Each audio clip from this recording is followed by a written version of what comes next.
So, one of the biggest challenges that I face working with students with significant support needs is that there are not very many transition assessments available that my students can participate in without needing significant support. A lot of my students have very limited communication, so that has been a challenge in trying to identify their preferences and dislikes. And a lot of the students also have trouble understanding what the questions are in a lot of the vocational assessments. So, for the past few years, I've been having to adapt existing assessments or I have to create my own. And so, it's always been kind of a big quest to find the perfect transition assessment that really works for what I need and one that can be used with all of my students rather than just a few of them. So this past school year, I started playing with the Unique Learning System, which is through News to You.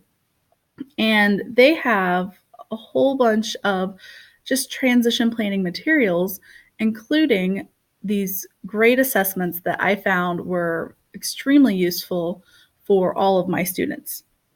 And so the different transition assessments they have are for vocational, daily living, community, personal life, and lifelong learning. And the purpose of all of these assessments is to identify the students' preferences for work or independent living or even leisure activities. And that's also to help them identify what skills they already have and what they'd like to learn, and even what they're not interested in learning. So this is a test that I've used with every single one of my students. I have a pretty wide range of abilities within my classroom, and I found this particular assessment to be, or assessment method to be very engaging for all of my students. So I'm going to go through the daily living assessment to show you what all is available and what the format is for the assessments. So let me get signed in real quick.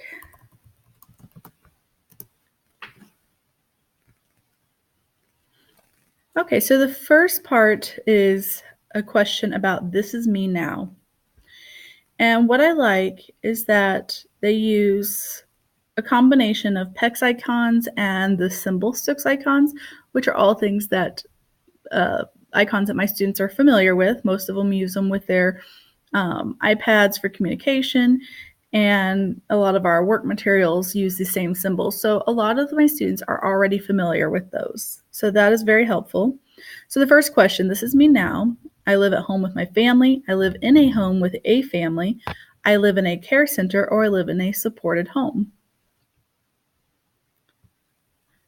And these little sections, there's 3 sections to each assessment, and at the end, they have a place where I can take notes. This is great because some of my students may need a little more support in selecting answers. Maybe they don't understand the question and I need to explain it, or they need me to help narrow it down for them if they're not sure what their ability level is on certain things. So I can type all that information, how much support they had in this assessment, and I have that saved in there so that when I share this with parents and they ask, how did you come up with these answers? I have that information already saved in here. So for the next part, it goes over all the preferences. So this is what I like. It says, as an adult, I would like to live with my family, live with my friends, live by myself, or not sure.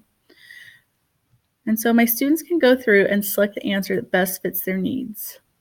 As an adult, I would like to live in a house, an apartment, a group home, a care center, or not sure.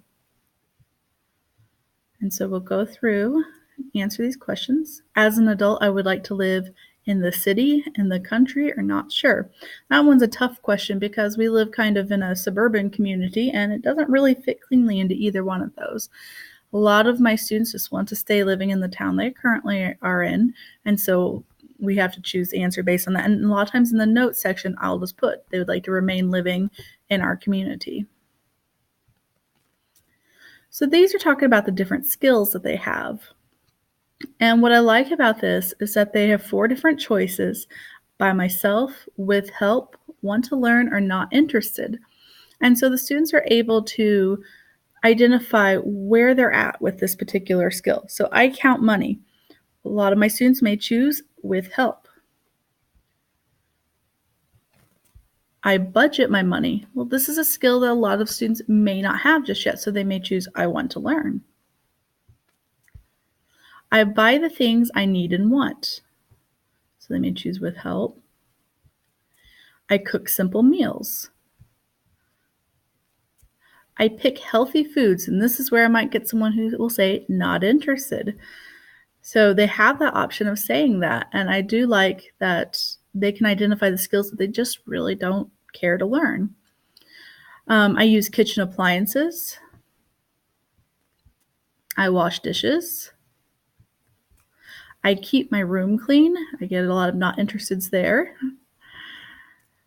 I know what to do when I'm sick. I do laundry. I get help in an emergency. I exercise every day. I take the medicine that I need. I shower, bathe every day. I pick the right clothes to wear. I know important dates on the calendar. I tell time when I need to go places. I answer and call on the telephone.